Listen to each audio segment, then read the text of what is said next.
BJP 10 సంవత్సరాలు పరిపాలనలో ఉంది. ఇప్పుడు ఎలక్షన్‌కి వెళ్తుంది. మోదీ గారు లాస్ట్ 5 సంవత్సరాలని మనం ఒక్కసారి రివైండ్ చేసి చూద్దాం. అంటే 2019 నుంచి 24 వరకు మోదీ పరిపాలన ఎలా ఉంది? భారతదేశాన్ని పాలించిన మోదీ గారు ఇప్పుడు ఆయన తీసుకొచ్చిన అంశాల మీద ఎలక్షన్‌కెళ్తున్నారా? లేదు కాంగ్రెస్ మేనిఫెస్టో మీద ఆయన ఎలక్షన్‌కెళ్తున్నారా? అని చూసినప్పుడు ఆయన మీద ఆయనకి విశ్వాసం తక్కువగా కనిపిస్తుంది. అందుకే కాంగ్రెస్‌ని టార్గెట్ చేసి ఆయన ఎలక్షన్‌కెళ్తున్నారు. అసలు రివైండ్ 2019-2024 ఏం జరిగింది భారతదేశంలో అనేది ఒకసారి చూద్దాం. నేను చేతన్, మైక్ టీవీ.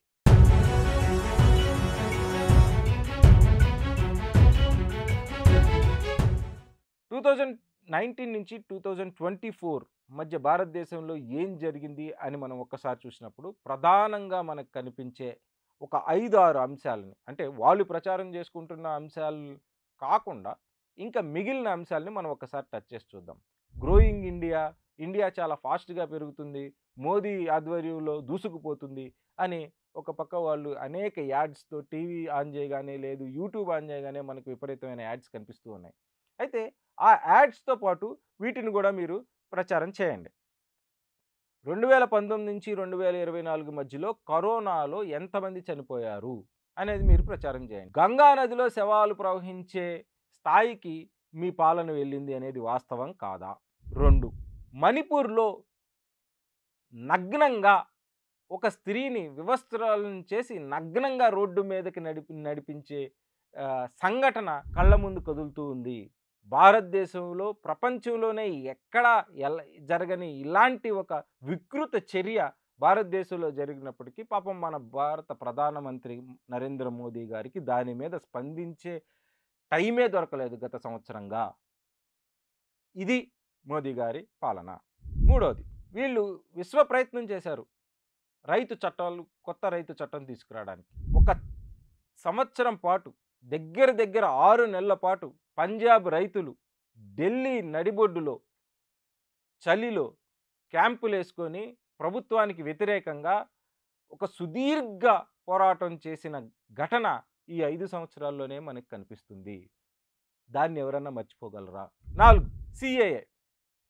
సీఏఏలో కూడా పౌరసత్వం ఎవరి చేతుల్లోకి వెళ్ళింది అంటే భారతదేశంలో ఎవరు నివసించాలి, ఎవరు నివసించకూడదు, భారతదేశ పౌరసత్వం మీరు ఇప్పుడు పూజారుల చేతుల్లో పెట్టారా? ఎంతటి దుర్మార్గ పాలన ఈ 5 సంవత్సరాల్లో జరిగింది. 5, రామమందిరం. మీరు ప్రతిష్టాత్మకంగా చెప్పుకుంటున్న రామమందిరం కూడా పూర్తి కాకుండానే మీరు దాన్ని మీ స్వప్రయోజనం కోసం దాన్ని ఓపెన్ చేసుకున్నారు, ప్రాణప్రతిష్ఠ చేశారు అనేది నిజం కాదా? ఇది నా మాట కాదు. భారతదేశ వ్యాప్తంగా అనేక హిందూ దేవాలయాలు, పూజారులు, లేదు పీఠాధిపతులు మీ మీద వేస్తున్న విమర్శే కదా. ఈ 5 అంశాలని, అంటే ఇంకా అన్నిటికంటే పెద్ద సమస్య ఈ 5 సంవత్సరాల్లో వచ్చింది భారతదేశంలో నిరుద్యోగ సమస్య. 70 కోట్ల మంది ఇప్పటికీ రోజుకి 100 రూపాయల కంటే తక్కువ సంపాదిస్తున్నారు. అంటే ఈ దేశంలో నిరుద్యోగ సమస్య కానీ, పేదరికం కానీ, ఆకలి చావులు కానీ ఎలా ఉన్నాయి అని, అంటే మన దేశ స్టాటిస్టిక్స్ మనం చూసినప్పుడు మన దేశం ఏంటి అనేది మనకు అర్థమవుతుంది. మోదీ గారి ప్రభుత్వంలో మణిపూర్ ఘటన మీరు ఒక్కసారి రివైండ్ చేసి ఆ వీడియోలన్నీ ప్లే చేయండి. ప్రతి ఎలక్షన్కి ముందు, ఎలక్షన్ జరిగే ప్రాంతాల్లో, ప్రతి ప్రాంతంలో ఆ వీడియోని నగ్నంగా ఒక స్త్రీని భారతదేశంలో రోడ్డు మీద వివస్త్రాలను చేసి నడిపించిన వీడియోని మీరు టెలికాస్ట్ చేసి ఓట్లు అడగండి. ఇది మా పాలన. ప్రపంచంలో ఎక్కడైనా ఇలాంటి సంఘటన జరుగుతుందా? లేదు భారతదేశ చరిత్రలో ఎప్పుడైనా ఇలాంటి సంఘటన జరిగిందా? స్వాతంత్రం వచ్చిన తర్వాత ఇలాంటి సంఘటన ఇంతకుముందు ఎక్కడైనా మనం చూసామా? మణిపూర్లో జరిగిన సంఘటన మీద భారత ప్రధానమంత్రి నరేంద్ర మోదీ గారు ఇంతవరకు స్పందించలేదు అంటే టైం లేదని మనం అనుకుందామా? ఇక రైతు చట్టాల మీద పంజాబ్ రైతులు చేసిన ఒక విరోచితమైన పోరాటం. చలిలో, ఢిల్లీ చలి అంటే మనందరికీ తెలుసు -2, -3 డిగ్రీస్లో ఉంటుంది.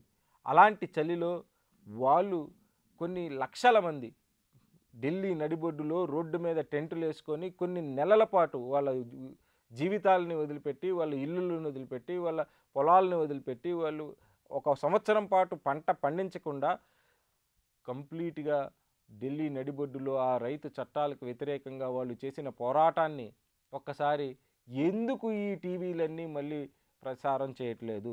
ఈ 5 సంవత్సరాల్లో జరిగిన ఈ ఘటనలన్నీ రివైండ్ చేసి చూపించాల్సిన బాధ్యత ఎవరి మీద ఉంటుంది? ఇక కరోనా కాలానికి మనం ఒక్కసారి వెళ్తే కొన్ని వేల కిలోమీటర్లు కాలినడక మీద నడిచిన వాళ్ళు కొన్ని లక్షల మంది ఉన్నారు.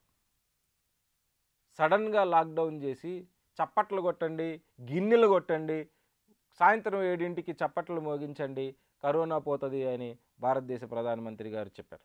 అంటే కొన్ని వేల కిలోమీటర్లు నడిచిన వాళ్ళంతా ఇప్పుడు ఎక్కడున్నారు? 3 సంవత్సరాల్లోనే జరిగిన సంఘటనలన్నీ మర్చిపోదామా? సెకండ్ వేవ్‌లో శవాలను తీసుకెళ్ళి గంగా నదిలో వేస్తున్నప్పుడు గుజరాత్ ఒక కవి రాసిన మాటలు నాకు ఇంకా గుర్తొస్తున్నాయి. ఓ రాజా, నీ రామరాజ్యంలో శవాలు గంగా నదిలో ప్రవహిస్తున్నాయి. ఇది రామరాజ్యం కాదు, రాముడు రాజ్యం కాదు. మేము మాట్లాడే మాటలది మోదీ రామరాజ్యం. మీరు అర్థం చేసుకోవాల్సిన, ఇక్కడ హిందువులు కూడా అర్థం చేసుకోవాల్సిన విషయం ఏంటంటే, రామరాజ్యం అన్నప్పుడల్లా రాముడు రామరాజ్యం అని మీరు అనుకుంటున్నారు. ఇది బీజేపీ రామరాజ్యం, ఇది మోదీ గారి రామరాజ్యం. అందుకే ఆమె చాలా క్లియర్గా ఫస్ట్ వాక్యంలోనే చెప్పారు, ఓ రాజా, నీ రామరాజ్యంలో శవాలు గంగా నదిలో ప్రవహిస్తున్నాయి.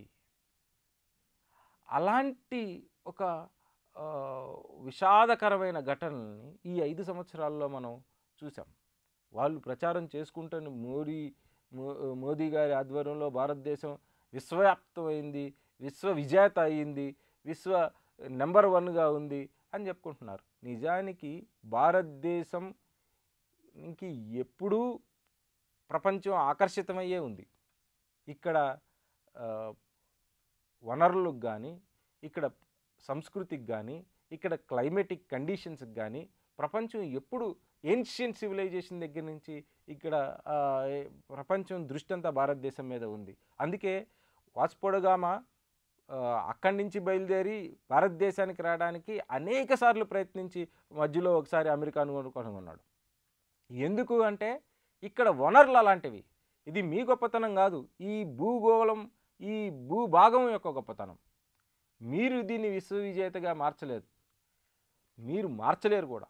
మీరు ఇంకా దీన్ని వెనక్కి తీసుకెళ్లే ప్రయత్నం చేస్తున్నారు. ఈ దేశానికి ఉండే ప్రపంచం ఆకర్షించబడిన ఒక భిన్నమైన సంస్కృతి, ఎప్పటికీ దాన్ని మీరు చెరపలేరు. ఈ లౌకికవాదాన్ని కూడా మీరు దాన్ని చెడిపే ప్రయత్నం చేశారు. అంతేగాని ఈ 5 సంవత్సరాల్లో ఈ రివైండ్ 2019 నుంచి 2024 నుంచి 19కి మనం వెనక్కి వెళ్ళినప్పుడు అనేక ఘటనలు మన కళ్ళ ముందు, మన కళ్ళ ముందు కనిపిస్తూ ఉన్నాయి. అది మణిపూర్లో జరిగిన ఘటన కావచ్చు, రగులుతున్న మణిపూర్ కావచ్చు, మీరు చంపేస్తున్న అక్కడ హింసా ఘటనలో అనేక మంది చనిపోయిన వాళ్ళు కావచ్చు, ఆ తర్వాత రైతు చట్టాలు కావచ్చు, సిఏఏ కావచ్చు, కరోనాలో కొన్ని వేల మంది చనిపోయిన వాళ్ళు కావచ్చు, నడుచుకుంటూ కాళ్ళకు బొబ్బలు కట్టి ఆ ఎండలో మే నెలలో రోడ్ల మీద నడుచుకుంటూ వెళ్ళిన వాళ్ళు కావచ్చు, వీళ్ళంతా మన కళ్ళ ముందు కదులుతున్నారు. ఈ ఎలక్షన్కి, ఓటింగ్కి వెళ్ళే ముందు ఈ సంఘటనలన్నింటినీ ఒకసారి గుర్తు చేసుకోండి.